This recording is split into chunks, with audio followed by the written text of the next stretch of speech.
Hello and welcome to episode 3 of Touchline Talk with Odds Changer, where we will be discussing the latest news and gossip from the Premier League, the EFL and the rest of the world.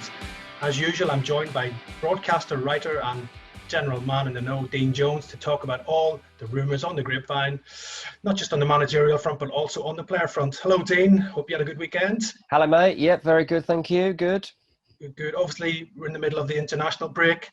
Another disappointing result for England on Sunday against Belgium. That means they cannot qualify for the final stages of the Nations League. Gareth Southgate coming in for a bit of flack in recent games.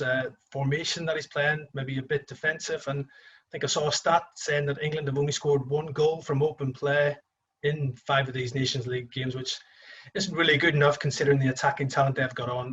What's your take on Southgate, and is he still the right man to take England forward?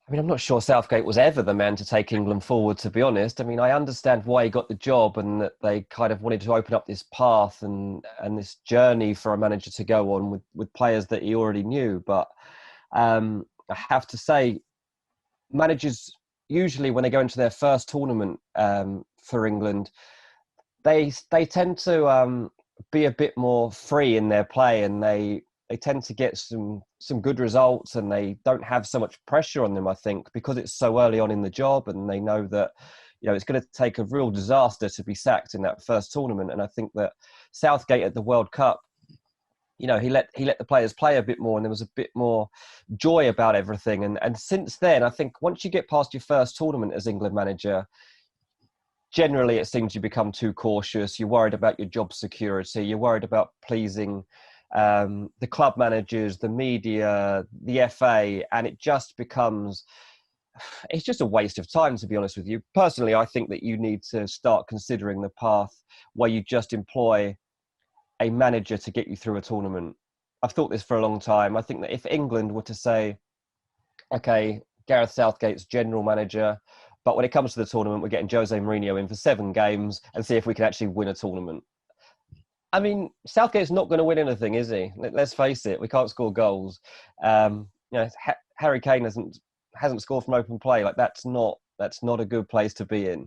And I just think you need a winning mentality. You need an elite manager, and Gareth Southgate just isn't those things.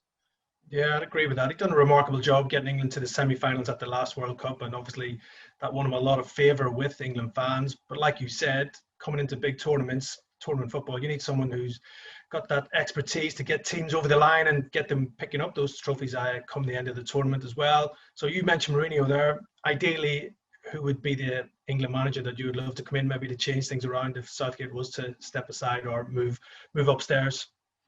Well, I don't know who would want it, but I genuinely do think that you start offering it to those managers that are the very best and proven.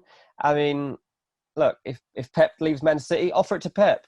If Jose fancies a summer job, offer it to Jose. If left Tottenham, give it to Jose. Like, I just think that if there are managers like that are going to be out of work or are willing to consider a real short-term job, then those are the guys you should be looking at. Just to change the mentality of the nation and to change the mentality of the players and turn them into winners.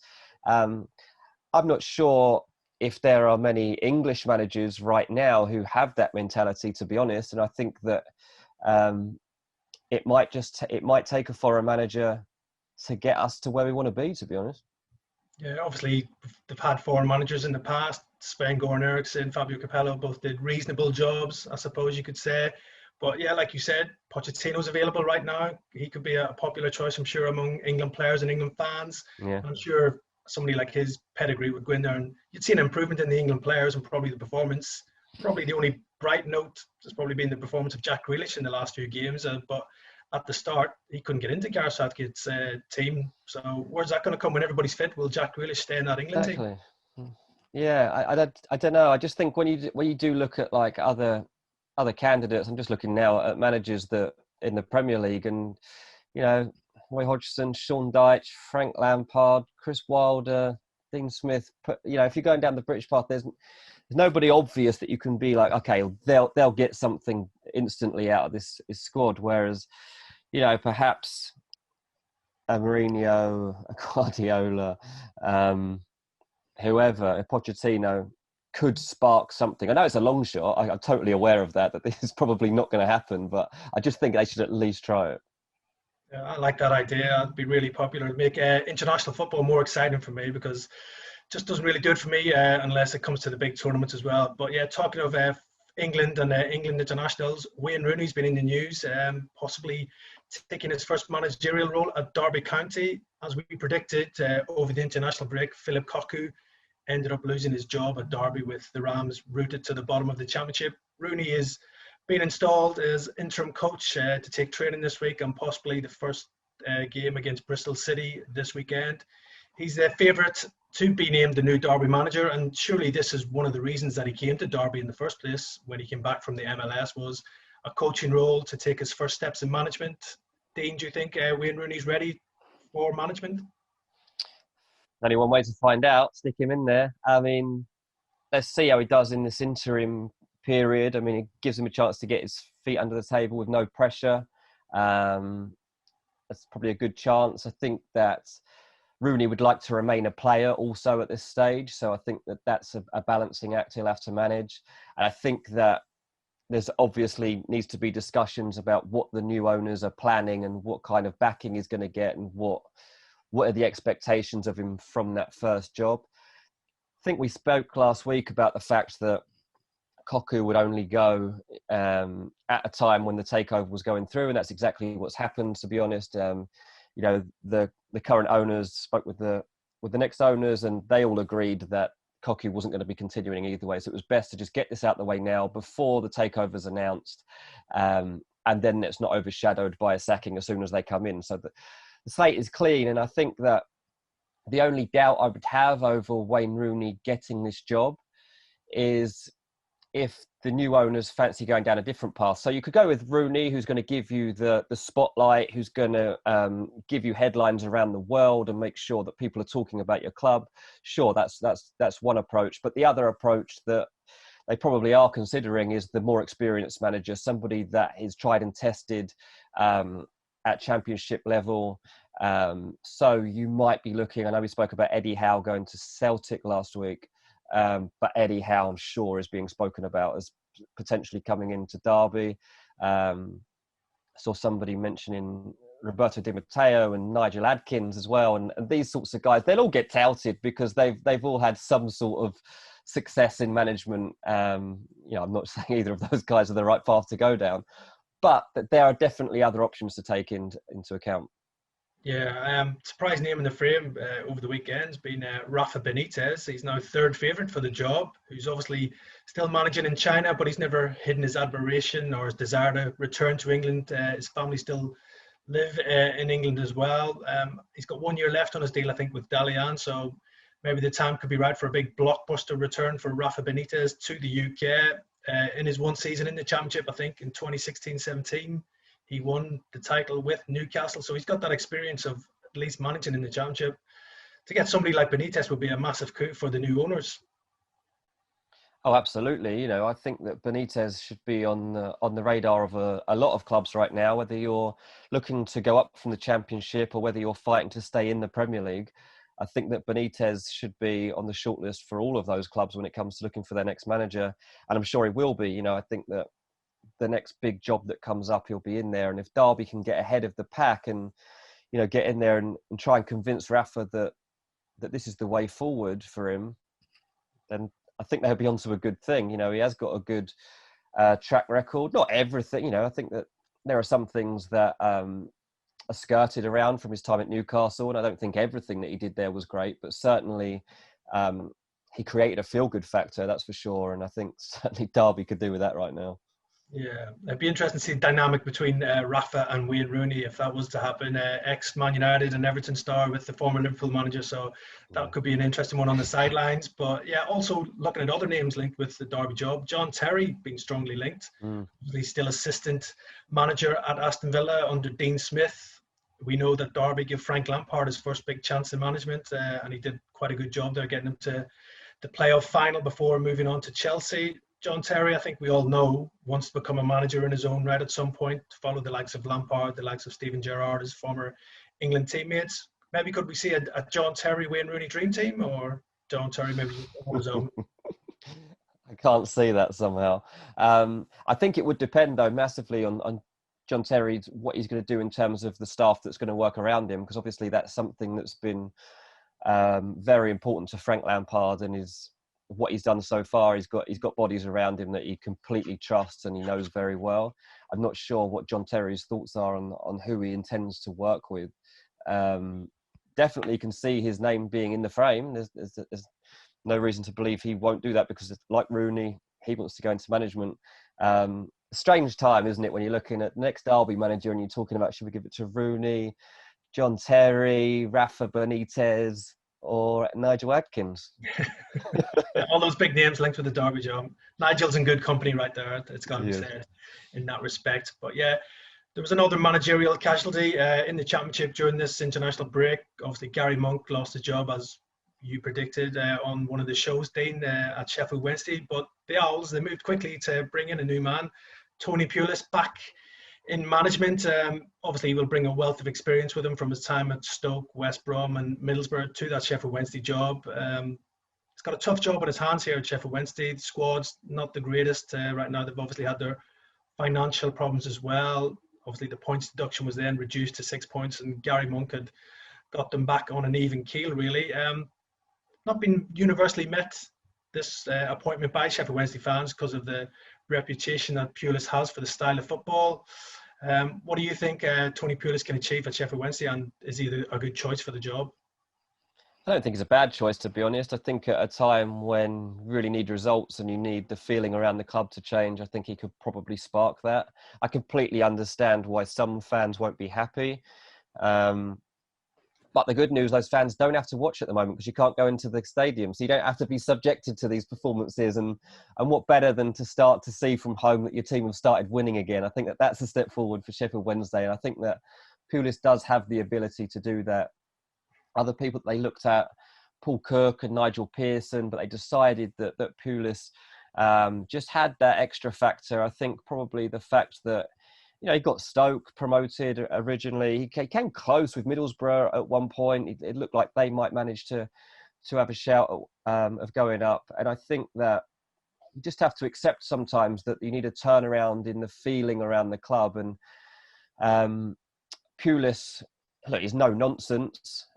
People will know where they stand with him. And I think that's going to be important when you're trying to change the culture of the club and change the feeling of trying to get wins. And he's got good pedigree. I know, obviously, a lot of people knock him, and I'm not saying I would particularly want his style of football at my club, but he has been in football for a long time. He knows what he's talking about, and it's not a time to be taking a gamble on other managers like a Rooney, like a Terry, like Sheffield Wednesday aren't in a position where they can give untested managers a chance. So they've had to go and try and find someone that can start improving results, and Sheffield Wednesday I think will start to have a bounce back, to be honest. Yeah, I'm pretty confident he'll get them moving up that table as well. I think the key for Sheffield Wednesday this season is not to be relegated, and a good sign for them is that Tony Pulis has never been relegated in his managerial career, so that's probably the minimal target for Wednesday this season. The one thing I'm looking forward to with Tony Pulis back is when he conducts his press conferences, how's he going to cope with Zoom? Are we going to see his midriff when he's standing up? Or what? The camera's ready for that when Tony's doing his pre and post match press conferences as well. But yeah, it's good to see him back in football, and I think Sheffield Wednesday know what they're getting with him. He's old school, he's organised, he's disciplined. He'll get good characters in that squad, and I'm sure Sheffield Wednesday will see an upturn in their form and results over the coming weeks. Obviously, there's been a few changes in the Championship managerial-wise, but still no changes in the Premier League so far this season, despite lots of speculation over certain managers. But a lot of speculation continues to surround the long-term future of Pep Guardiola at Manchester City. He's just got 7 months left on his current contract at the Etihad Stadium, and there's been a talk that he might leave at the end of the season, maybe for a new challenge. But I think reports over the weekend, and I know you've been across this, Dean, as well, that City Chiefs are pretty confident that Guardiola will sign a new contract and extend his stay at the club. What's the latest on this one? What's your gut feeling?